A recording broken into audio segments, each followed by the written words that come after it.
Good evening and welcome to the webinar. Tonight, we are looking at audio mastering best practices. For those who are joining us for the first time, my name is Justin and I am from the Methodist School of Music. My work there consists of curating, designing, and implementing band-level training for contemporary musicians. So if you're here because you want to learn the skills involved in the online worship service format of mixing audio, mastering audio, you're in the right place. Tonight, we are dealing with mastering, which is the last step of the process. In the previous two webinars, we talked about recording and tracking, which is the first step. And in that step, I shared that it is that you are the most important piece of gear in your signal chain. If you track, if you know your parts well, if you can memorize your chords, if you can play with passion and conviction, that will translate into that kind of passion and energy gets translated into the music that you play. The next step is to mix. So after tracking, there's mixing, and this is where some of you AV volunteers will be involved in this process. In that you will begin to take everyone's audio signals, and then you all will to blend them together in the most cohesive way. And tonight is going to be the final step. It is different from mixing, and we shall share later. My contact details are as seen on the slides. Don't worry, the slides will be sent to you as per usual. My contact details are on the slide, and you can reach me by email, Instagram, even on YouTube. I've got a channel there that I post guitar stuff and worship ministry stuff as well. If you do have a technical question, do not hesitate to send me an email. I will try my best to help you out. And likewise, for tonight and for the webinars in general, please feel free to unmute yourselves. I've given you that authority and power. Please feel free to unmute yourselves and ask a question as and when you feel that you need something to be clarified. If I speak too quickly, if I speak too slowly, feel free to jump in and give me your feedback and comment. I will also be monitoring the chat for tonight. So if you do have a question and don't want to unmute yourself and let us hear your beautiful voice, feel free to use the chat as well. We will, and if I don't pick it up because my screen is quite far away from me, do alert me. Someone try to alert me with unmuting himself. Session 2, I shared a full audio recording process, and in this process, it is there to help you have on file so that you can look at where identify the gaps in your ministry as to which part needs more help in. If you're a worship ministry and you want to do recording, it is likely that you already have folks that are ready to track. You have the musicians. You in the AV ministry, you might have the guys who can mix, who can, but not necessarily master. So the most important part of this entire process is to plan. Step 1 is the most important process. I always believe that there are 3 P's in music production, or and in life in general. There is preparation, there's preparation, planning, and there is performance. The first 2 are the most important, your planning preparation phase. And to that end, I shared that there is the need to plan with the end in mind. You have to start thinking not just as musicians, not just as AV volunteers, but you also need to think like producers. And as a producer, you need to think about how do I want the sound to sound like? How do I want a particular song like what's the vibe I'm going for? What's the production technique that I'm going for? Do I want a thick reverb? Do I want a thick wet section of reverb delay? Do I want the reverb to sound like a certain way? Different eras of music have different types of sounds. And the more you're able to attune your ears to figure out, all right, this is a 80s type of reverb, or this is an 80s type of drum sound. This is a 80s kind of guitar sound. This is a 90s kind of guitar sound. There are differences. And the more that you're able to articulate those differences, the more you're able to break down what needs to be done in order to get those sounds. So plan with the end in mind. It's the biggest piece of advice I can give you. If you don't remember anything I say tonight, plan with the end in mind. Tonight, we're going to be looking at the 4th step, which is actually of the 3 different steps of tracking, mixing, and mastering. This is the last step, and it's not going to be very long. So tonight's webinar hopefully will be a bit shorter. so that I can give more time for Q&A and to handle more questions that you all may have, including gear, things that you might want to ask me about. Okay, so let's go. Tonight's plan, I've got 3 things to share with you. I'm going to be flying through the slides because I really want us to focus on the actual act of mastering. Of note, tonight, I'm going to go through the manual way of mastering, which is to work through it yourself using the plugins that you have at your disposal. But there are also automatic mastering modes. In other words, you upload a file to a website. That website performs its magic and algorithm to master the track for you. There are automatic solutions, and I think for 50 to 60% of the time, you may not have the time to do manual mastering. So tonight's webinar is to expose you to the manual mode of mastering so that you do have a handle, at least a bit of an appreciation as to what goes on behind mastering, so that next time, if you're to use the auto mastering methods, like say loading a file on lander.com or bandlab.com, those 2 websites have auto mastering methods. You may know how to make adjustments to the final file, because there are options that you can click on those websites to decide whether you want a punchier mix, whether you want a boomier mix, whether you want less bass, more transparent.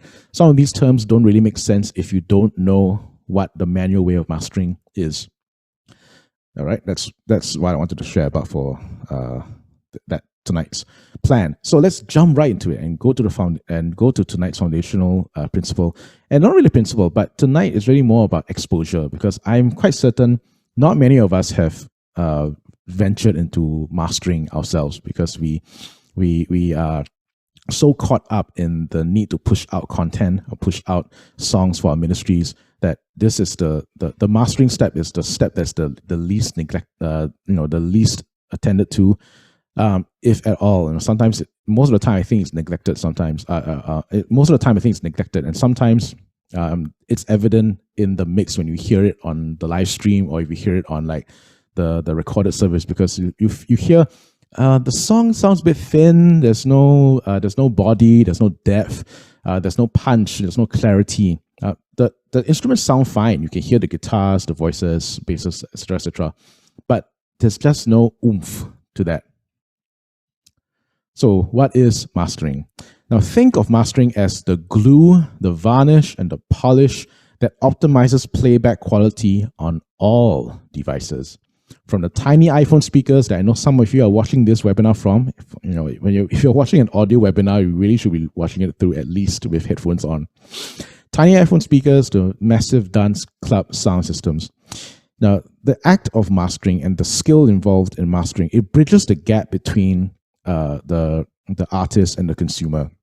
And okay, this is just a commercial definition of mastering. Like the term mastering itself, it comes from the idea of a master copy. Back in the good old days of tape and CD, and I'm sure when I look at the participants list, there are some of you here who are born in the era of MP3 and digital distribution.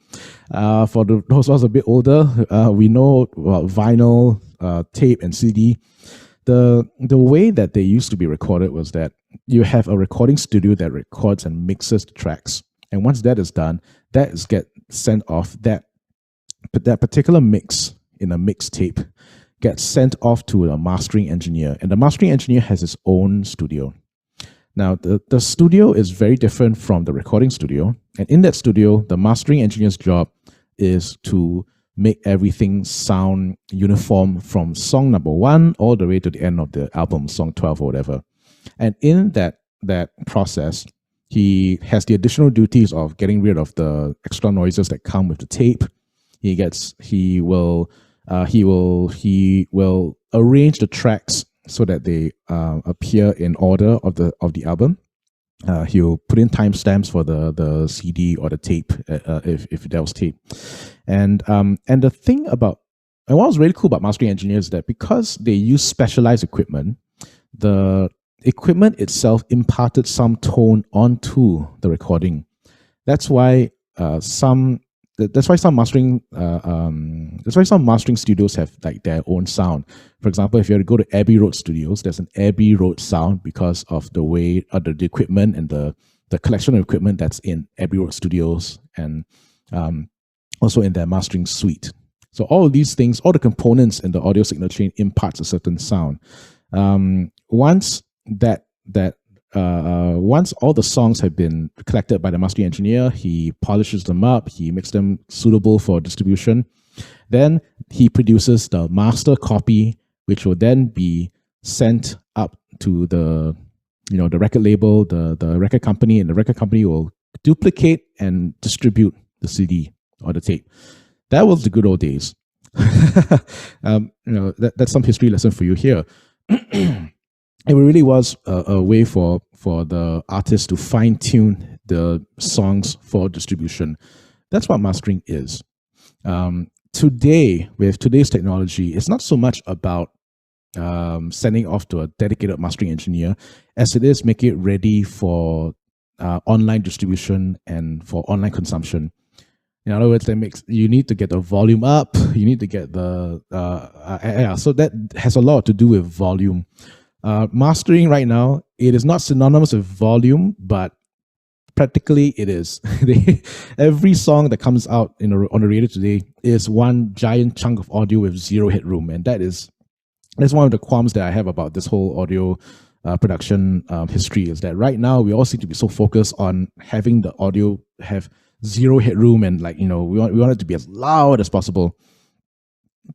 That's a qualm I have, and that's a bit of history for you. What I need to tell you is mastering is not mixing. It is completely different, a completely different step. And you should know this by now because I have separated them apart in the process. Mixing is all about getting individual parts or instruments to work as a song. So it's like building a car. All the parts of the car need to come together for it to run properly. The mix down process in the previous mixing step is to make sure that all the parts are in place. So the guitar is where it needs to be, the bass is where it needs to be. A good mix should easily flow into the mastering process. Now think of the mastering as the best car wash ever. You want your new car to look as slick and shiny as possible. So mastering polishes everything to a perfect shine. It puts the gas in the petrol tank, and you oil up the parts so that everything is moving for the best possible performance. So mixing is like getting the car ready, then mastering is like doing the car polish, doing the best detailing that you can do. So to that end, the goals of mastering. In the mastering process, we want to make the track louder, not just in volume, but also perceived volume. Perceived volume has to do with not just the physical fader of how loud or soft the sound is, but because of the way that a sound is processed, it will you will get impact. You will get a sound that makes you feel something. If you're in and the best way to describe this is if you just turn on your hi-fi stereo system and you turn it loud enough and you feel the bass hitting your chest. Or for those of you who have had the chance to play in live gigs or sit in a live gig where you can feel the bass player, he's not just playing notes. No, those notes hit you somewhere in the chest and you feel it vibrate through your body. Perceived loudness in a digital track has this effect of making the track sound livelier. And that's what you want to do with perceived volume, not just physical volume, but perceived volume. We want to make this track sound better. So there are things in the mixing process that get translated up into the mastering process. Some frequencies are problematic. Some things need to be fixed in the mix, and you can do that at the mastering stage. Not a lot of changes, not very drastic changes, but small changes that will affect the whole sound. And of course, to make the track more translatable to all kinds of speakers, you have to, in today's day and age, you have to start mixing not just for consumption on the computer, but also on the phone, the tablet, even the car. And mastering helps. If you master it well, a mastered song sounds good regardless of where you play the audio source from. And I'm sure we've experienced this before, right? You try to record your song, you try to put together a track, and it sounds okay in your ears on your computer, but once you mix it down and you try to play in your car, suddenly, there's so much bass. It's like like hitting you in the face, it's destroying your car, your tissue box on your dashboard falls off. Some of these things can be avoided if you were to master your track. Now, the secret, as I would like to share with you, is in preparation. Preparation. A lot, the work is 60% preparation in mastering. And I say this because you need to know what to do before you actually do the thing. Abraham Lincoln famously said, "If you give me 6 hours to chop down a tree, I will spend the first 4 hours sharpening the axe." And that is a great mindset and mentality to have when you are approaching a creative endeavor like mastering. A lot of these decisions that you make in mastering, do I cut or boost certain frequencies? Do I turn up the compressor here or do I turn it down? Do I make the stereo image short, more narrow or wider? If you don't know, if you have no information about your song, then those mixed decisions are going to be made in a vacuum. So what is the preparation phase? The preparation phase, that is, I like to think of it as like a knowledge base, the existing knowledge in your head before going to a mastering session. And for that, you need to have a wide listening diet. And I shared this before in the previous class. Some of you might remember, but I firmly believe that listening is a big part of the work done. And not just listening, but critical listening. And to develop the ear for the technical elements in music. If you are able to identify what makes a certain sound, what makes a certain era of music, that the sounds involved in that, that is your arsenal. That is your mental arsenal and the mental toolbox, the tools and the handles that you can. Oh, I know how to get that 80s plate reverb sound. Oh, I know how to get that particular guitar compression sound. If you listen wide enough, and you will be able to find the differences between the 70s, 80s, and the 90s. Spotify is very kind. They have these kind of generic, very broad playlists out there. I recommend listening to the All Out series, the 70s, 80s, 90s. I think they have a 60s, but I didn't really go and check. But the idea is, if you listen wide and far enough, you will gain an appreciation for the different types of sounds available. So if your pastor has, if your worship pastor has a retro night, so I don't know, like some of these churches have amazing creative departments, right? Oh, I want to do a retro Sunday. How do you get the retro sound? Excuse me. If you don't know how to get those sounds, then you won't be able to make the correct mastering decisions and mix decisions, for that matter, to get the particular sound. So don't let your Spotify account go to waste. Listen as wide and far as you can. Now that we've covered the definition and the introduction to mastering, now there are two things I need to share with you that are also important. That is hardware and software. Hardware is important. Like the last week's webinar, I shared that you need at least a pair of studio headphones and an audio interface. And the reason for that is because you want to have as clear, as flat, and as neutral sounding a source as possible. The interface is supposed to be the more neutral sounding than your computer audio card. I have mixed. I shared this before in the previous class, but I'll share it here for those who are new on the webinar tonight. There was a session. There have been times where I mix without the interface. I had to mix with the computer card. Sounded okay in my ears, but when I put it to the when I put it to the car, oh, suddenly there's too much bass, way too much bass. And my suspicion is that there is some processing happening on my computer card that makes it difficult to reproduce those bass frequencies. Software side of things. All right, you will need the tools to get mastering done. Essentials are compressor, limiter, equalizer, and I'll cover those three VSTs, or those virtual instrument tools as we go along as we go up further up in the night. I want to move quickly to this mastering workflow.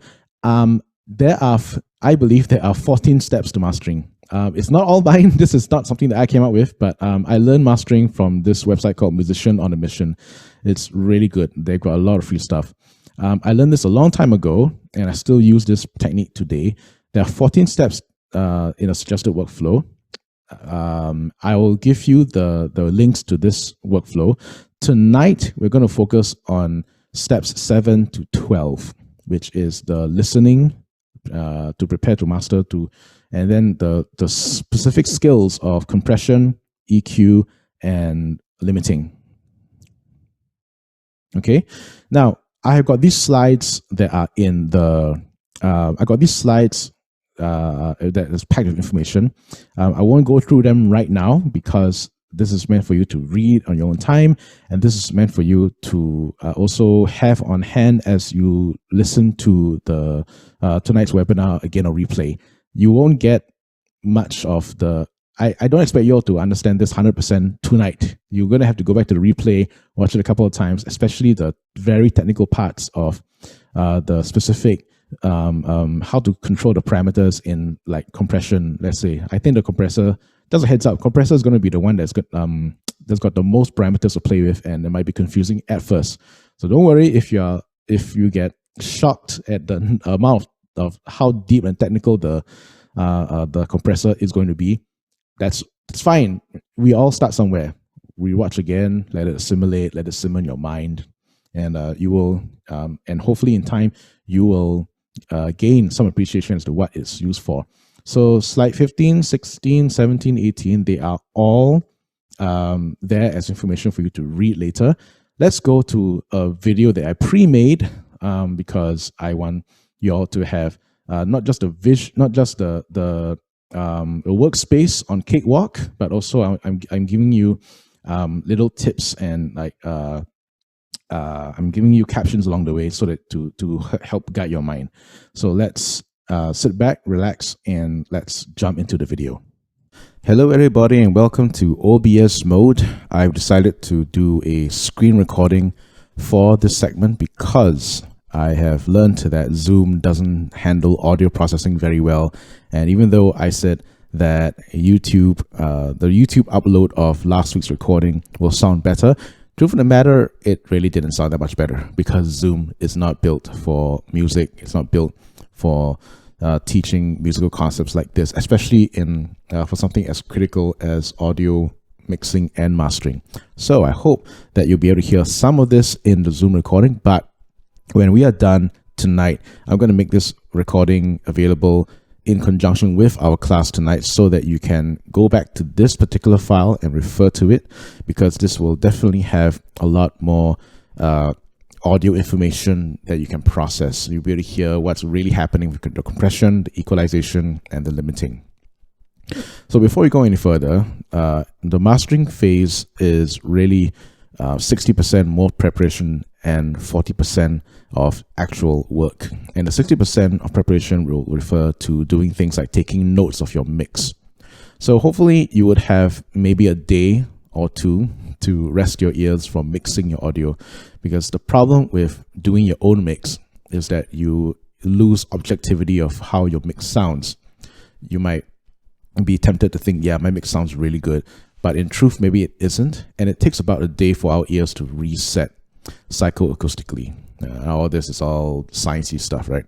So I'm going to bring up a notepad here, and we are going to take a listen to the song. For lack of time, I am not going to play the whole song. Ideally, you should be playing your entire song and taking notes as you go. I'm just going to play the loud sections and take note of what needs to be done. And hopefully that will make some corrections as that is broad enough to cover most of the song.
Okay, so I've stopped there because I think I have enough information to make some decisions as to what I need to do to master.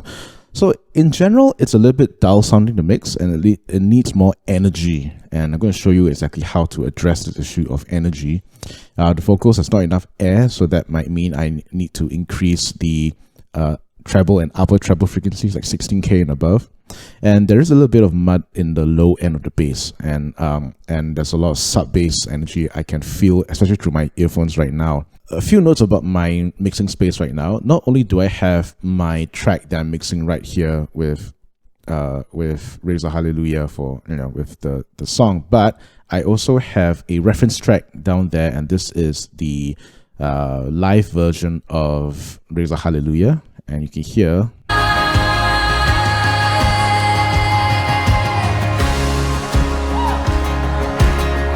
it's very different from my mix.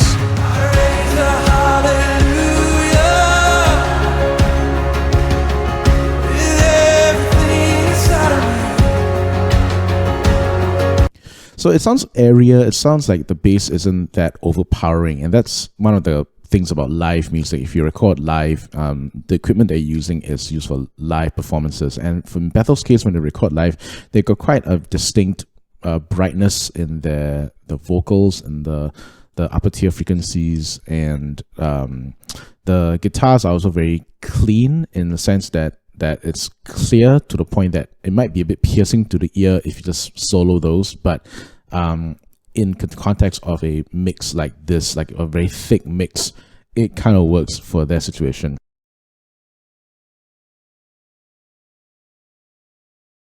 Open up your compressor, and this is the Sonitus compressor. It comes stock with Cakewalk. You don't need to buy anything, and it's pretty powerful. The only thing that you need to change right off the bat when you turn this on is that you must turn the limiter off.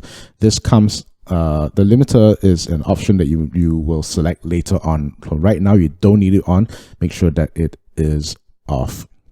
When it comes to compression, we're really looking at using it like a glue to control the dynamics. Now, this method that I was taught involves keeping some parameters the same while moving others until we find a good balance.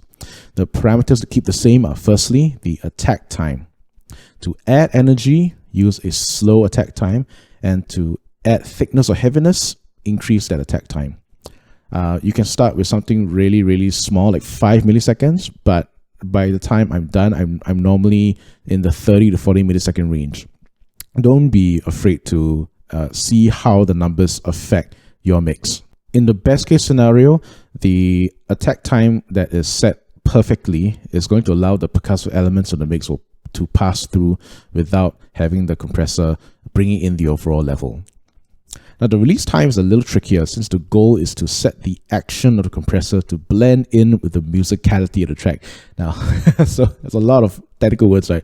Okay, too short. If the release time is too short, you're going to get audible pumping, and that's something you really don't want. It sounds very, it sounds bad. And too long, release time, and the compressor will rarely ever return to zero state. So you're going to get constant gain reduction. That's something that you don't want to get as well.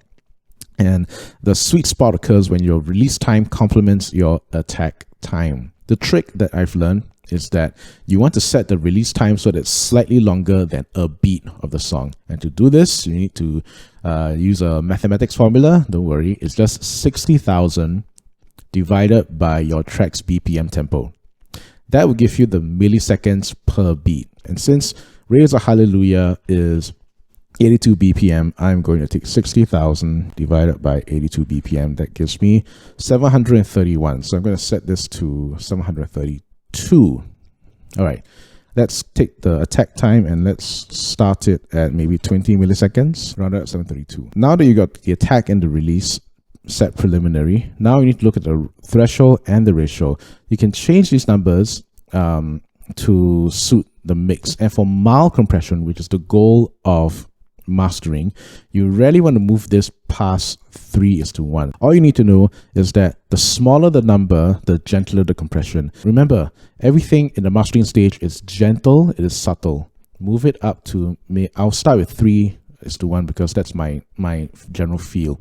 And with the threshold, we have to hear the song in context and move the threshold parameter to the point that we start to see some gain reduction here. So I want you to look at this little bar here, right? This is GR, this is gain reduction. And the goal here is to keep this, when the music plays, there's going to be some action happening, and that this is going to be moving up and down from 0 to, it's going to move down this way. And we want to keep this number at around -1, -2.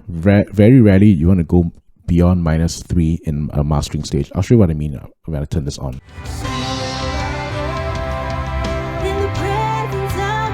So right now there's no gain reduction happening. As soon as I turn the threshold up,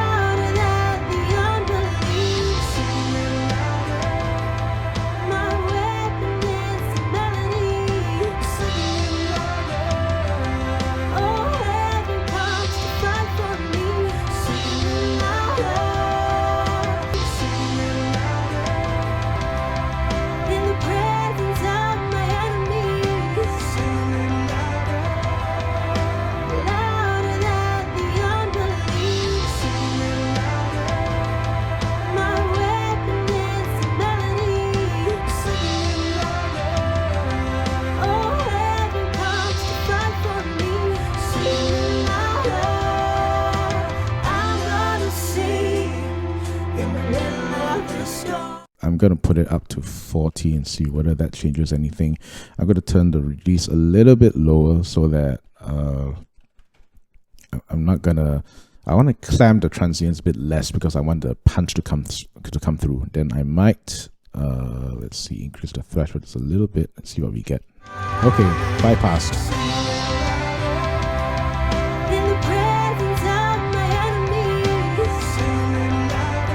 Let's turn it on.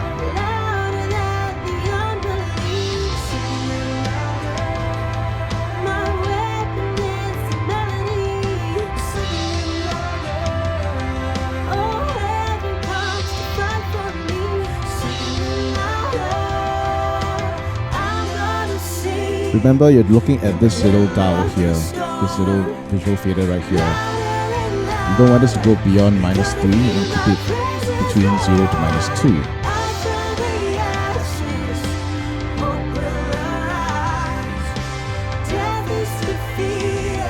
So a pro tip, you should be working on the loudest parts of your mix and you should be turning up the earphone volume.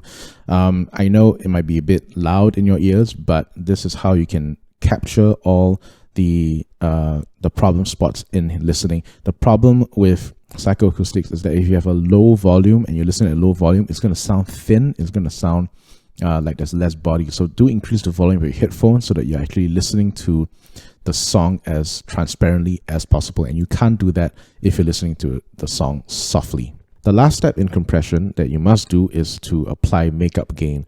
And this is to make sure that when you apply the effect, the volume level is the same as it was before applying the effect.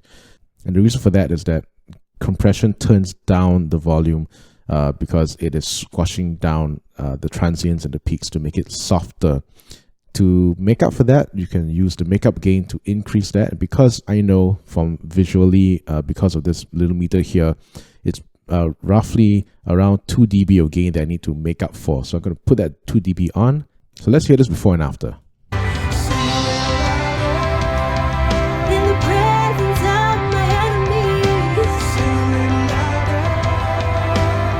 Okay, now turn it back on.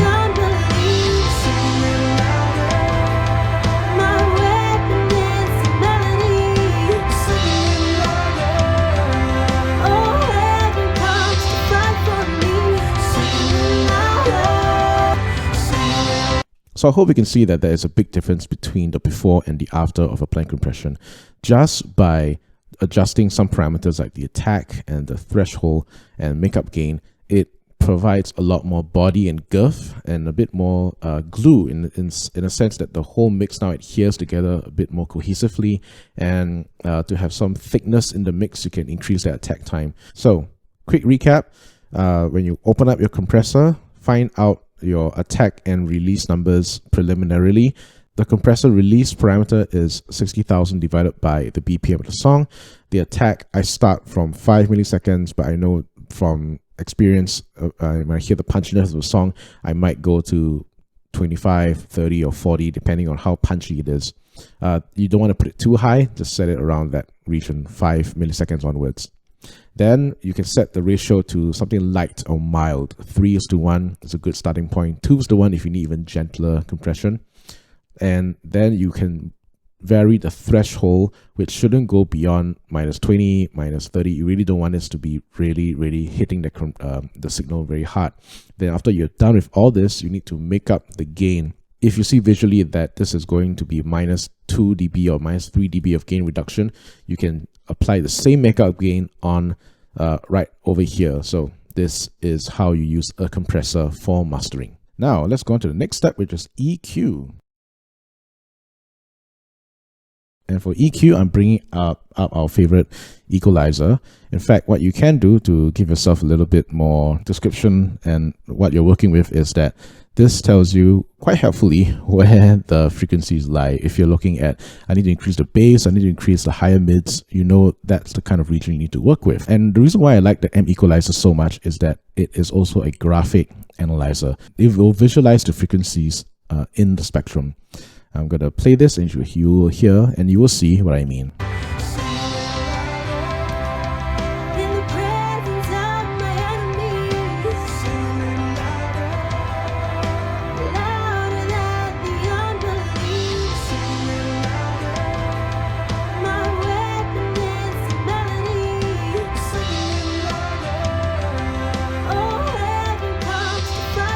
So you can see right here when I froze the spectrogram or the spectrograph or whatever you call it, there's some information that we can glean. We can see that there is a lot of, there's a red hotspot between the 50 to 100 hertz, and there are several hotspots around this area here.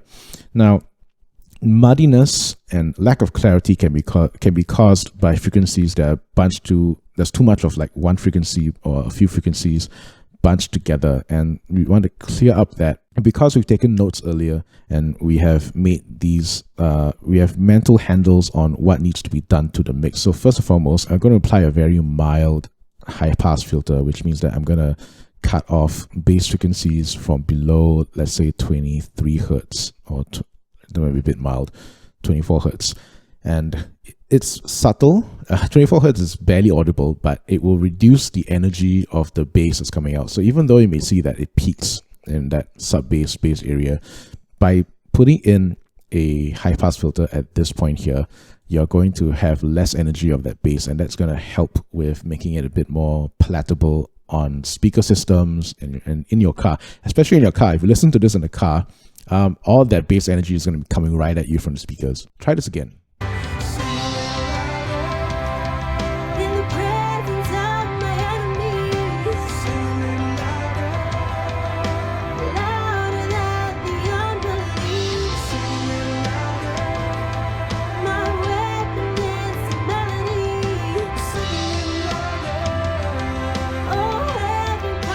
Okay, that sounded a bit better because there's not so much bass energy that's attacking or assaulting your ears. Just checking my notes, I did say that I wanted to reduce sub-bass, which I've already done. I need to address some mud in the low end, which I will look at 100 to 140 hertz, that area. The vocals doesn't have enough air and it's generally a little bit dull. So I'm looking at the 400, 500 hertz. I'm looking at the 16,000 hertz kind of range to boost and to cut. So clarity of mix. We want to clarify our mix by making small, slight adjustments. At the mastering stage, you don't want to make too big a cut. Drastic cuts are anything beyond 2 dB of cutting or boosting. So all changes at this point in time is really 1 or 2 dB of either cutting or boosting. Let's just loop the section and do some tweaks as we go along.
Okay, let's hear this without equalizer.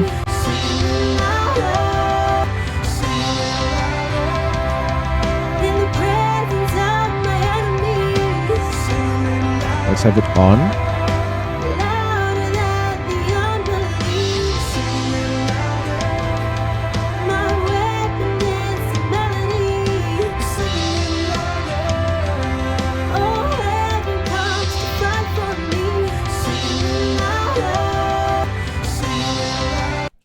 So hopefully what you've just heard is that I've managed to clarify some of the sound by cutting at certain frequencies. I did a slight cut at the 114, 115 hertz, and because that's very close to that peak with the sub bass and bass.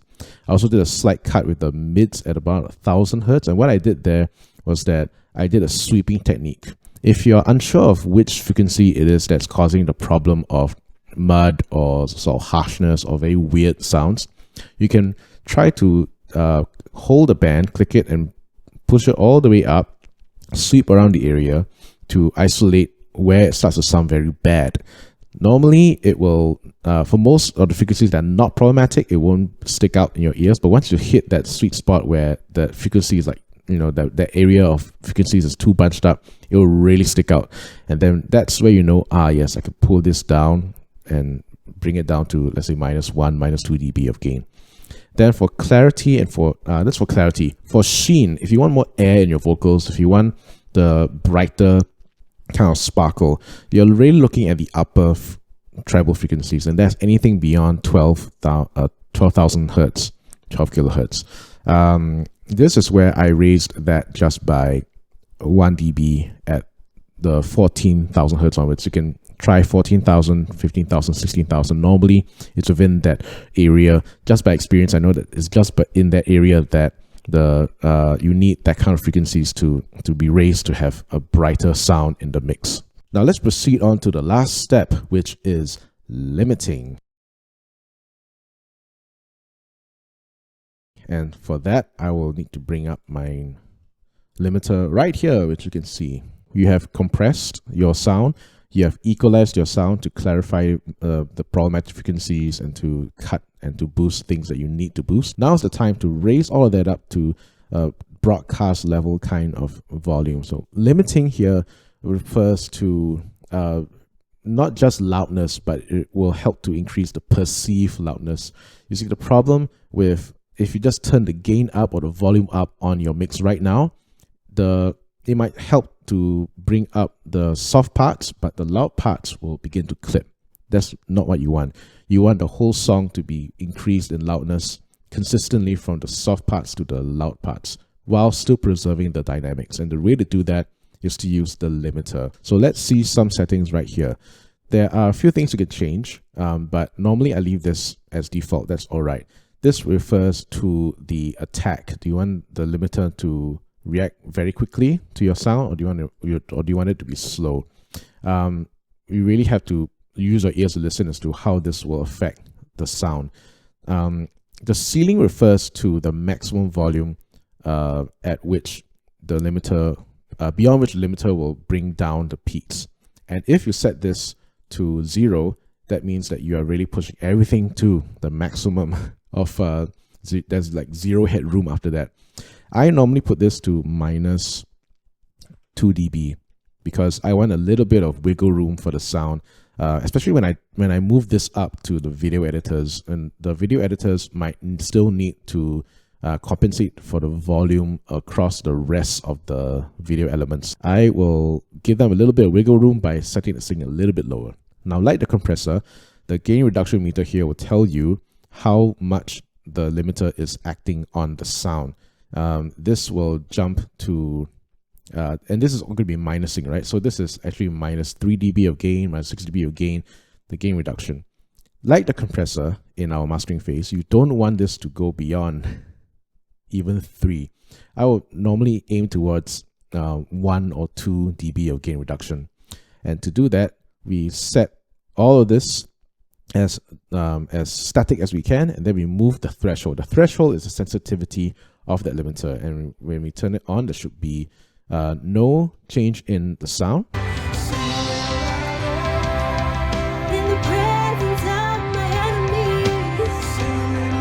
not a lot of difference in sound because that threshold is not acting on, there's nothing to limit. It is not acting on the sound because the threshold is still at 0. You do this by clicking and dragging up and down to change the threshold.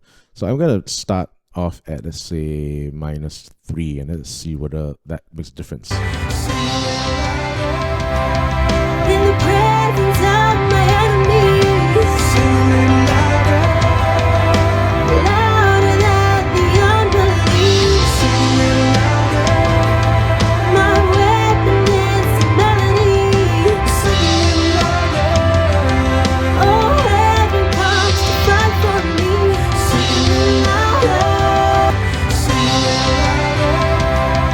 In the presence of my enemies, louder than the unbelief. My weapon is a melody. Oh, heaven comes to fight for me.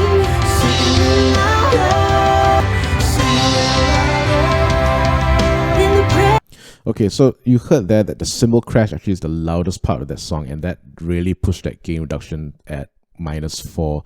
So we know that we have to make this a bit less sensitive. So I'm going to make it to, let's say, -7. In the presence of my enemies, louder than the unbelief. My weapon is a melody. Oh, heaven comes to fight for me.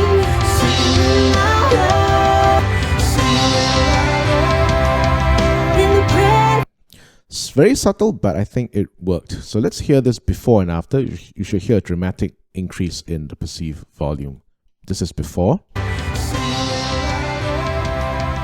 In the presence of my enemies, And now with. louder than the unbelief. My weapon is a melody.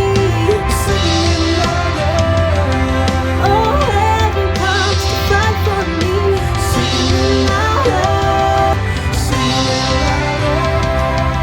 In the presence of my enemies, louder than the unbelief.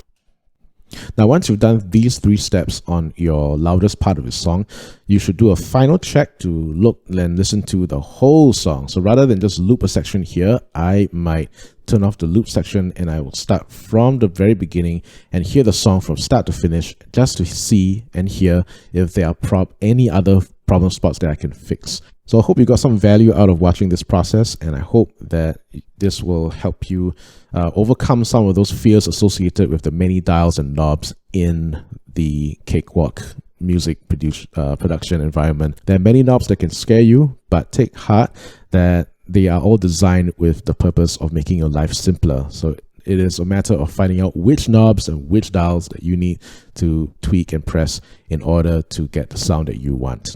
Congratulations! If you have reached this stage of compression, equalizing, and limiting, you have completed a basic mastering of your song. Well, come back to the slides. I hope that was useful for everyone to listen here. It's going to be a lot clearer in the replay. This time I promise to be clear in the replay because I recorded this directly from OBS, and OBS does not have the irritating thing that Zoom does in processing the audio that is not a voice.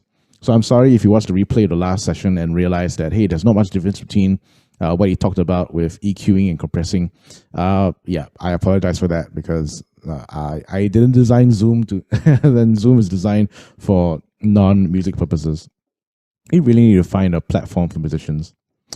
At this point in time, I'm going to share with you what we have gone so far. We've gone through the manual way of mastering, and the manual way is, as you can see, is not a lot of steps involved. The technical part of it is not a lot of steps, only really 3 steps: compression, EQ, and to limit. There's an optional step between EQ and limiting, and that's called enhancement. And I want to stress that it is optional. There are many plugins out there that will will boast its ability to make your recordings sound better because it is mimicking the console from the Abbey Road Studios, or it's mimicking a legendary piece of hardware. They are all designed to pump up your sound in a certain way, with its color it with a certain kind of its own kind of inherent EQ. I'm not opposed to using those things. I will use it if I have to use it in the mix. If you don't have to use it, don't use it. It really is the less is more. The adage "less is more" applies to the mastering stage right here. You really don't want to do a lot of drastic changes, and you don't want to use too many plugins to manipulate your sound, because you might end up making more mistakes than you actually create the problem for yourself. That being said, we looked at the manual way of mastering. I'm going to show you the automatic way of mastering. I'm going to show you two places where you can master automatically. And the first one, you already know, it's BandLab. Now, I'm not going to go into the website because it will force me to log in. There is unlimited free instant online mastering from BandLab. And this is something that you can, if you're really shorthand on time, you really have no or you have no idea, if everything that I spoke for the past half an hour was just pure gibberish and rubbish, and you never want to hear this ever again, or never want to touch it out ever again, let's head over to bandlab.com/mastering, and you can upload your track here. It has it has 3 settings that you can choose: CD quality, bass boost, enhanced clarity. I personally have always used CD quality because the rest just seem a little bit too artificial. Because instead of the human being making the decisions to cut, boost EQ, to change the compressor settings, now the computer and the AI is doing it for you.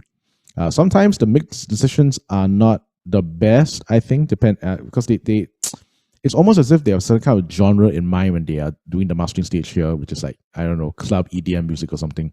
So give this a try. I believe on BandLab, if you use BandLab, I believe that this mastering stage in BandLab is also hardwired into their editor. When you are done with mixing, if you use BandLab for everything, right, you track your music, and let's say you even mix your music on BandLab, at the very last stage, you can click publish. And when you publish, I believe you will have the option to master as well.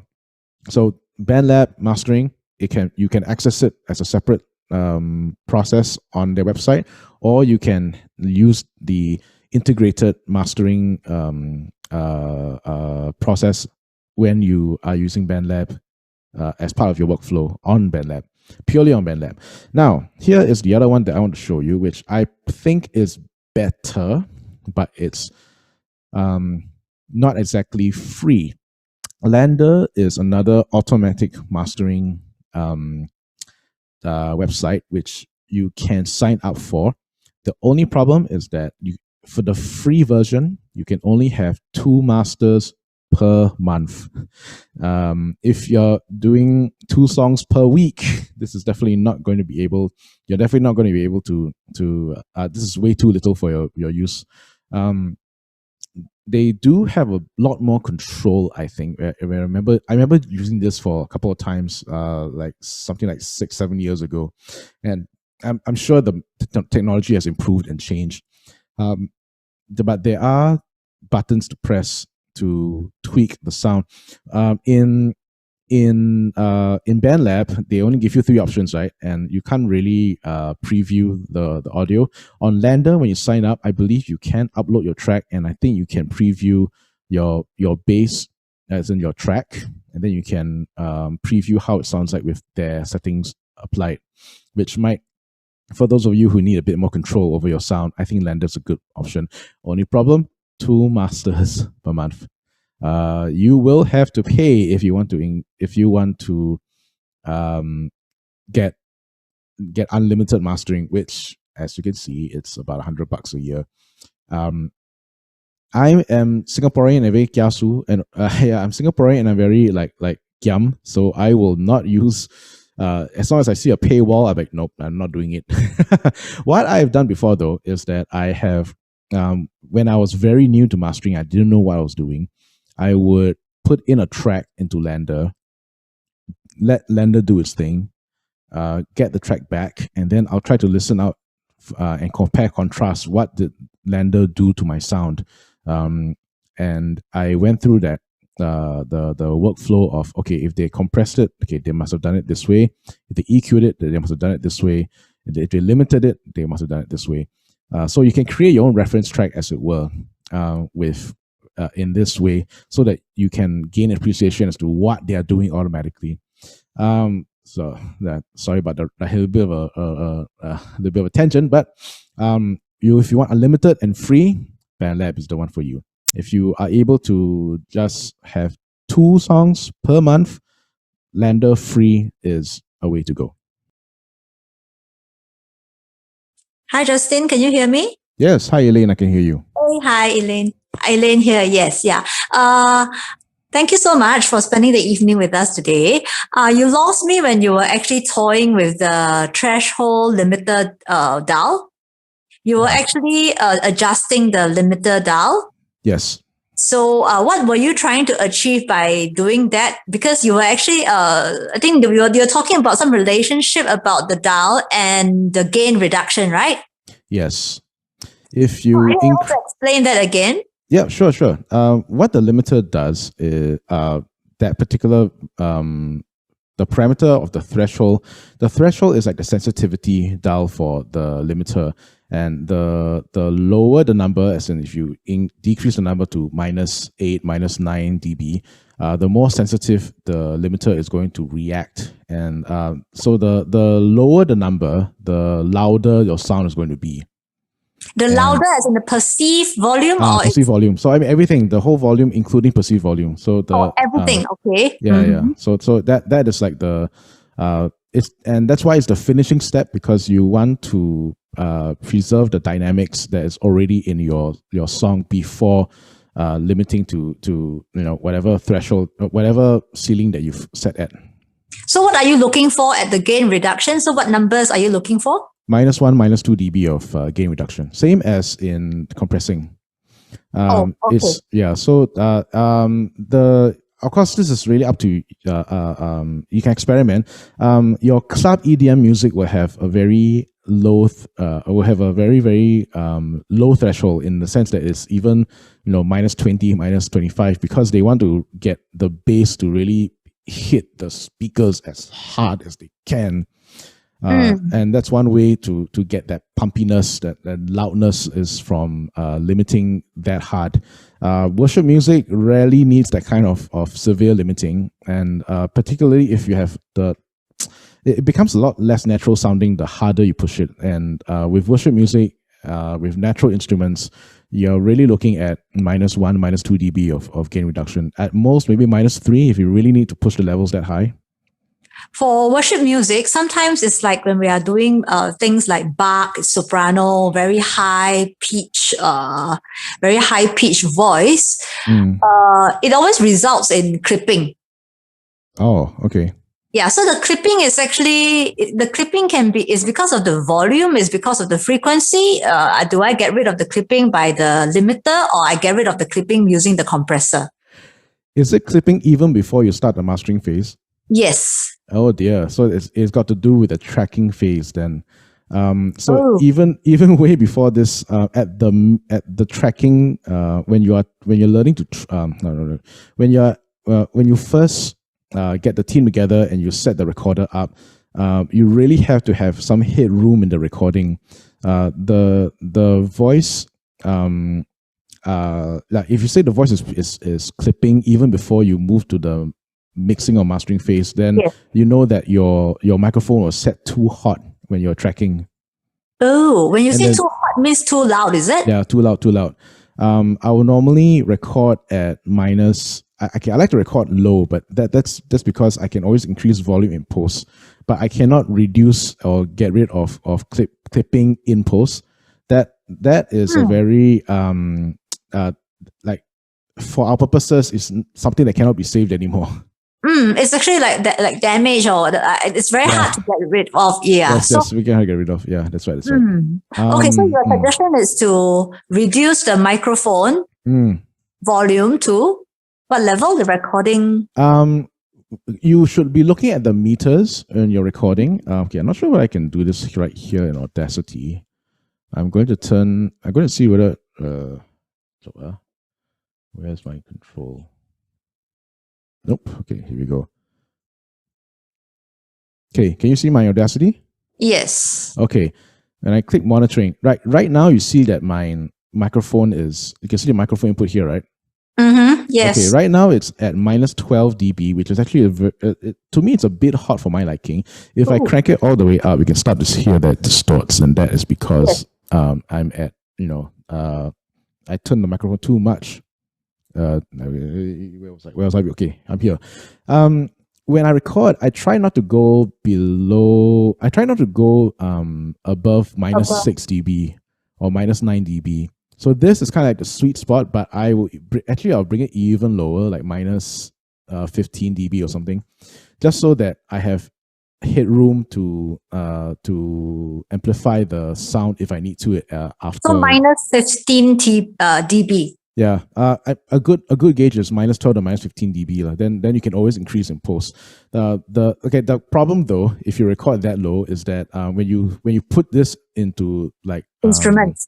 No. When you import your audio file into like Cakewalk and you want to mix, like you have to look. The waveform is the graphic looks so small that it's a bit hard to tell whether the person is actually singing or not, because the difference in headroom is very small, You see a flat pancake.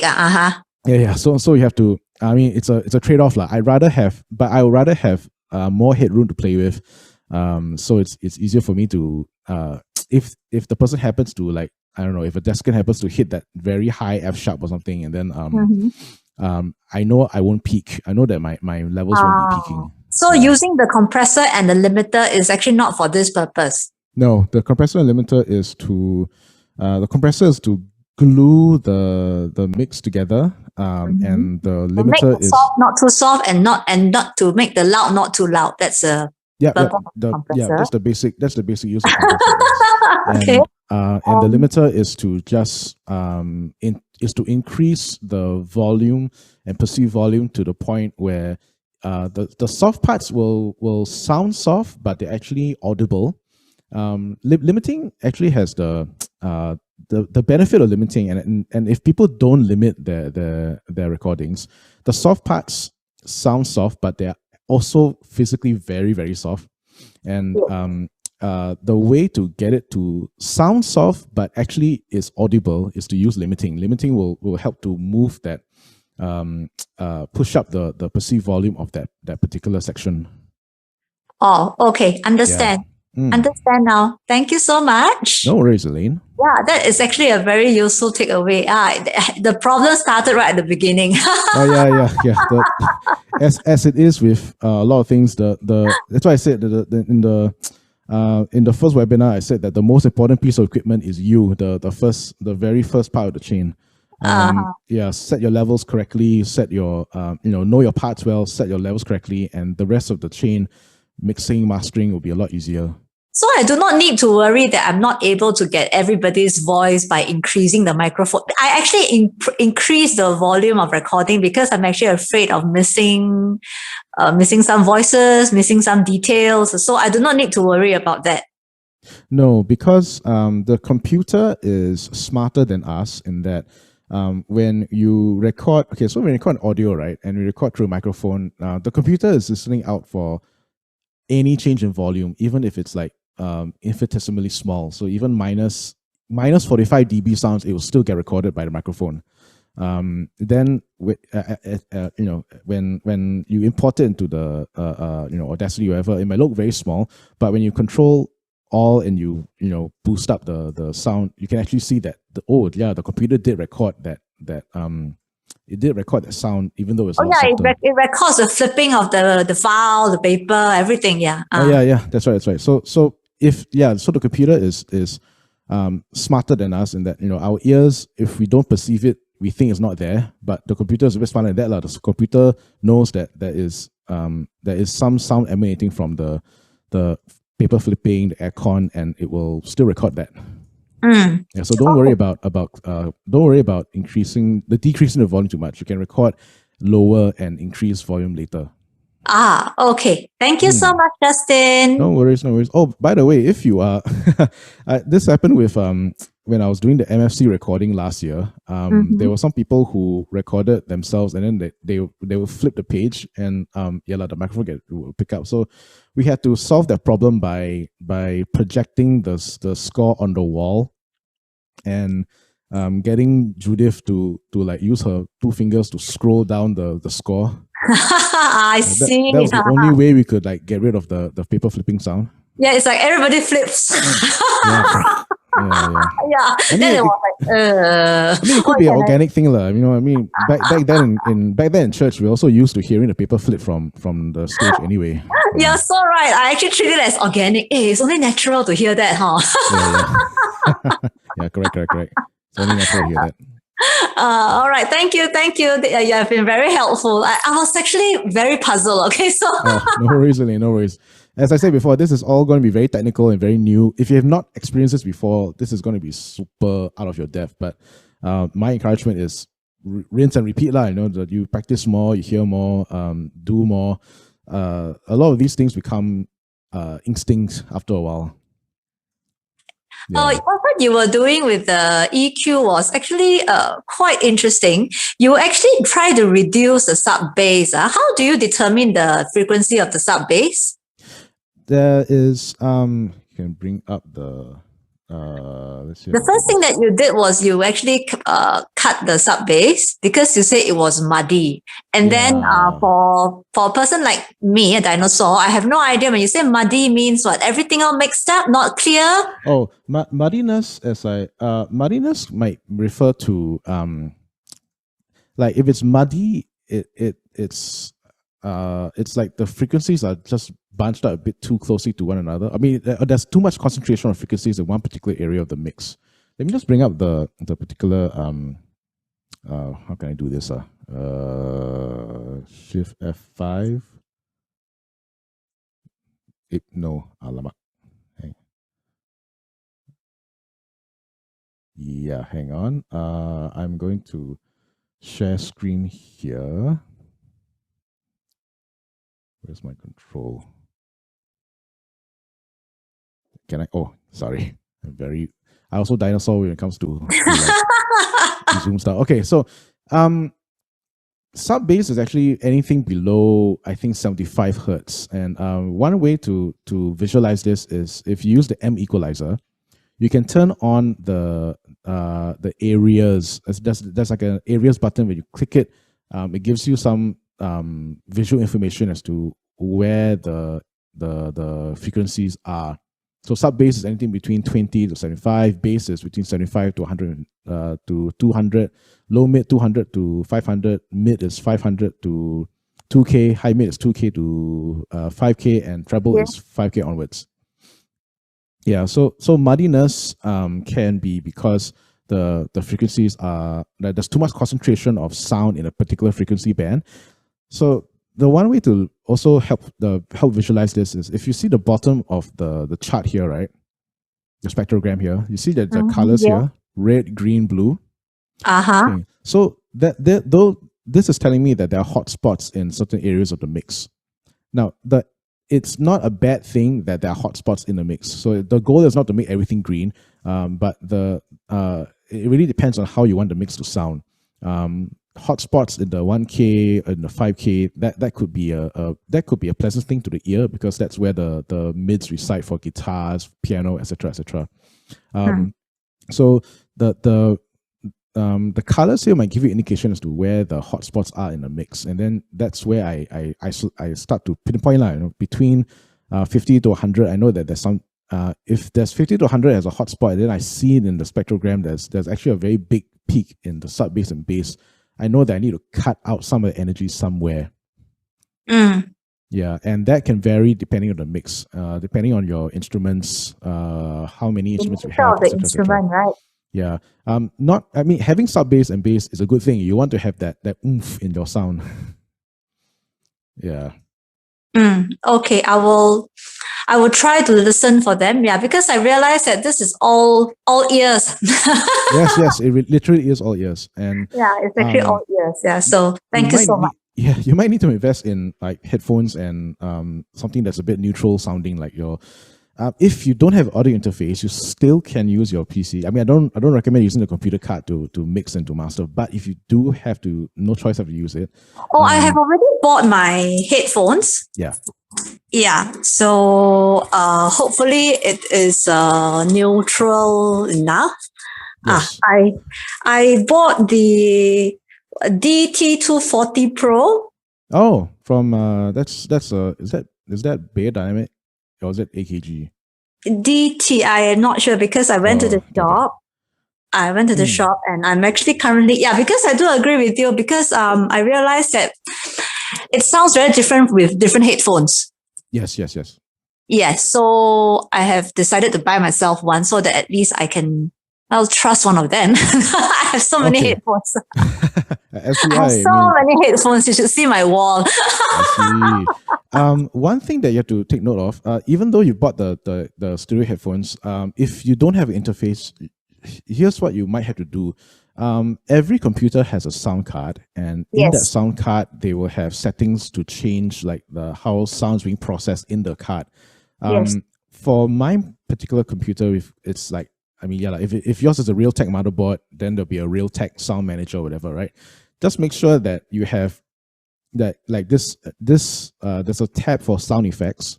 Just make sure that the environment is at none, because all these things will change your Okay, this is actually in the sound card settings, is it? Yes, that's right. Okay, I will go and look for it. None. You have to make sure it's none. You have to make sure the equalizer is also none, because it will give you like a EQ curve. Yes. Yeah, this means my equalizer is on. If it's on, to make it as neutral as possible, you can turn it off. And is it a good thing or bad thing to have the equalizer on?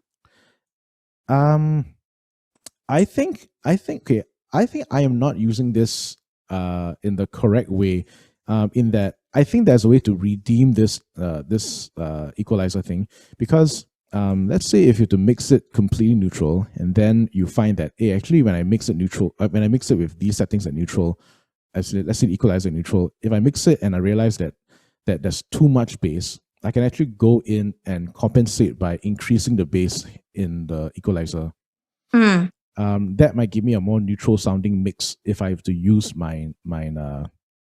use the sound card to mix up. But I don't like it because it's a very trial and error thing.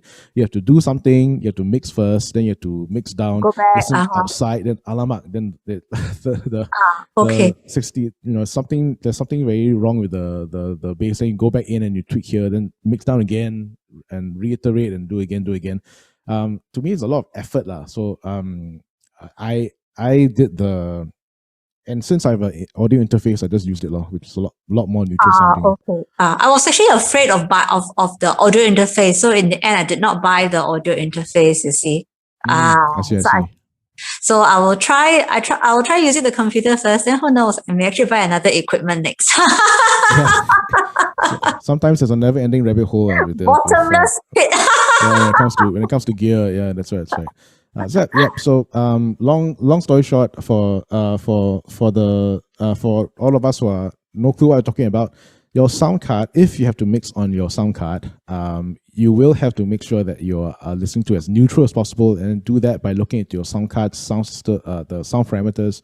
Make sure that there's no fake reverb being put in. Like I think there's a bathroom setting for reverb here, and make sure that the equalizer is also flat as possible, and maybe you can get a neutral sounding mix.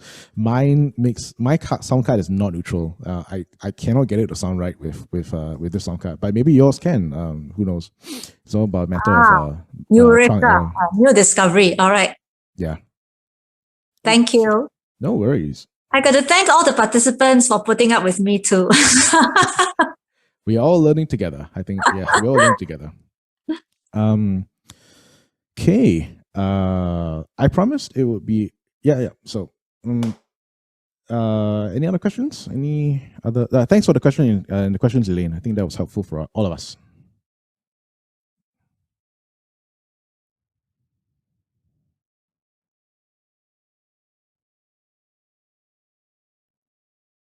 You can also chat. You can also put it in the chat, and I will respond to that.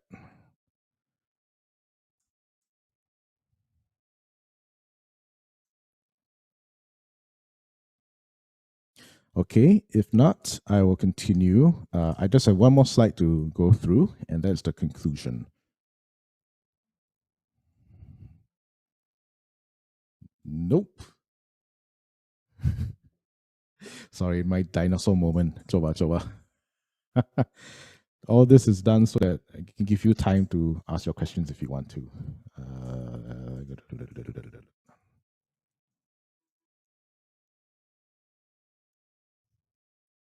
Yes. Okay.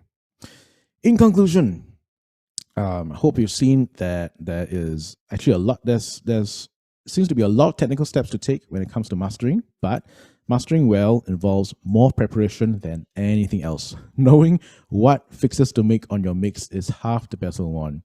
So I encourage you, when it comes to this mastering phase and mastering stage of the game, you want to have it a fresh pair of ears when you're listening. You want to take out a notepad or like something on Evernote or something. Turn on put on your iPad or something.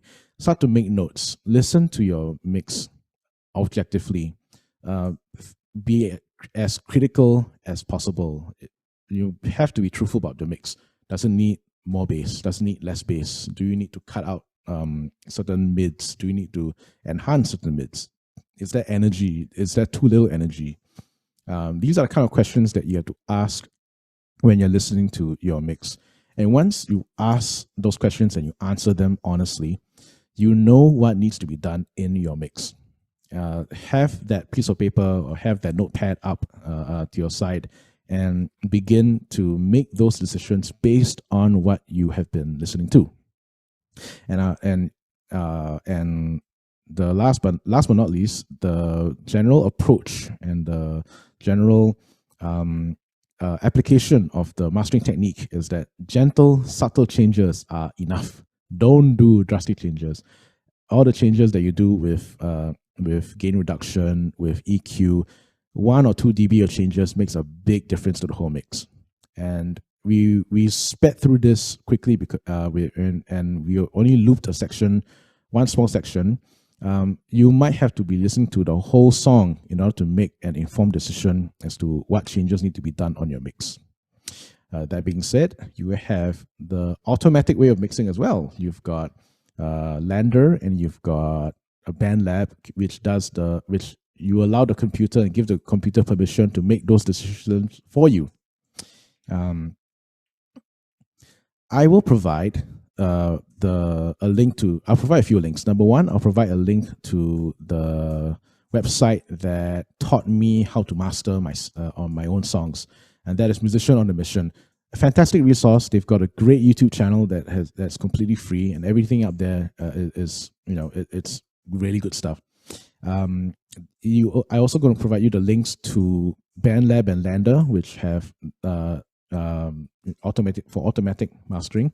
Last but not least, this is going to be up on the YouTube playlist on YouTube. So you can watch this on the replay and you can send this playlist to your ministry members who are not here tonight. That being said, thank you for spending the time with me. It is now 9:36. I did promise a shorter webinar tonight. 2 things before I let you go. Number one, I have a carousel information at the end of this webinar. So get your phones up ready with your QR code scanner or your Payla app ready, because there are things that I want you to scan. We have events happening in the first quarter of the year, and I want you all to be informed on these events. The information on the events are also on our Facebook page, and you can in the email that I'll be sending out, you will receive further information as to where you can get all that information for free. And secondly, for those of you who are coming for the next half of the webinar series, the video essentials. It's okay to use the phone as the video camera, but if you can, bring out a better camera, better quote unquote better camera. Bring out your DSLR if you have one. Bring out your point and shoot cameras. Some point and shoot cameras like the Sony ZV-1 I'm using now, wired to wired for video applications. So bring out a physical, a bigger camera if you can, if you have. If don't have, never mind, it's okay, because the principles that we're talking about for video cameras for the next two webinars is going to apply even to the smartphone. So yeah, do have your phone ready for the carousel soon, and do have a camera ready for the next session. And I shall be seeing you very soon. Before we go, let me close us in prayer, and then I'll let the music play us out. Come, let us pray. Our gracious and Heavenly Father, this evening is super technical.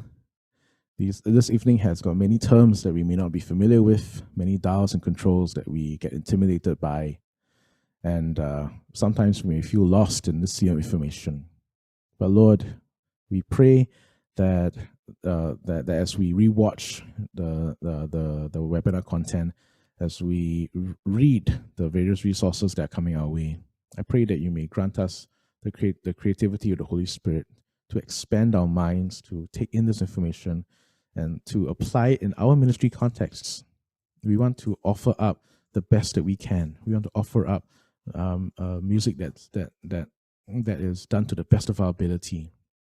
And we pray that all these skills that we learn, we don't want it to be just for our own kingdoms, for our own glory. We don't want that at all. We want to expand your glory and your kingdom in the eyes of those who listen to the music and listen to our the church services. I pray for our brothers and sisters who are in Malaysia, and we pray that this knowledge will help them as they have a movement control order, and as they prepare for their services. I ask this in the wonderful name of the Lord Jesus Christ, and all God's people say, Amen. Thank you for coming, guys. I shall see you. If you're going to be here for the video essentials webinar, I shall see you next week. If not, thank you for coming, and let's keep in touch. God bless.